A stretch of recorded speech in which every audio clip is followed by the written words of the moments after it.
निदेशक को माननीय इलाहाबाद हाई कोर्ट की चीफ जस्टिस की बेंच से न्याय मिले, उसके घर में चिराग जले और उसको 17,000 रुपए मिलना शुरू।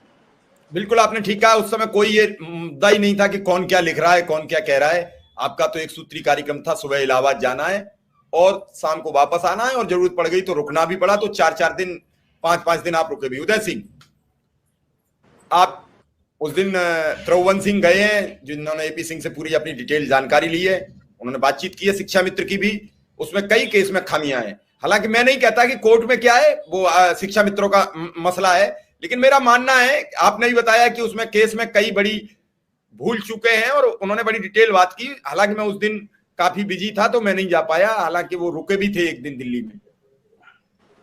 कोर्ट न्याय तो देता है लेकिन न्याय आधा अधूरा होता है, और उसमें सरकारें फिर अपने मंसूबे से न्याय तय कर देती हैं कि कहां हमारे कौन कौन से शब्द काम के हैं, वो प्रयोग कर लेती हैं, जो अनुप्रयोग हैं उन्हें छोड़ देती हैं।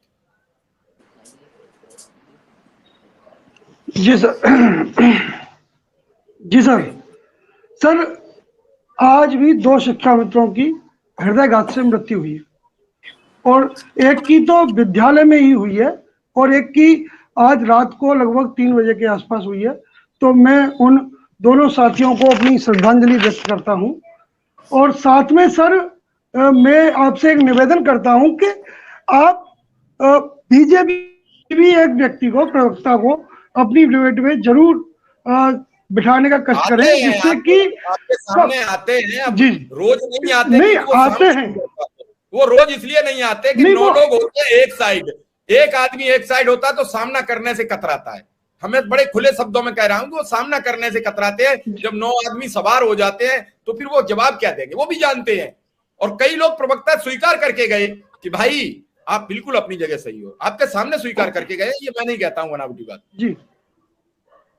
तो सर हम बस इतना कहना चाहते हैं कि हम लगभग 45 से 50 की उम्र के बीच के हैं, और अब लगभग यदि हम 62 वर्ष तक भी नौकरी करेंगे तो ज्यादा से ज्यादा 15 से 20 वर्ष, इससे ज्यादा कोई भी शिक्षा मित्र नौकरी नहीं करेगा। तो जब हम उम्र के आखिरी पड़ाव पर बढ़ रहे हैं और हमारे 1-2 साथी 3 साथी रोजाना हमें छोड़कर जा रहे हैं, तो सरकार इतनी निष्ठुर कैसे हो सकती है, हम ये नहीं समझ पा रहे हैं।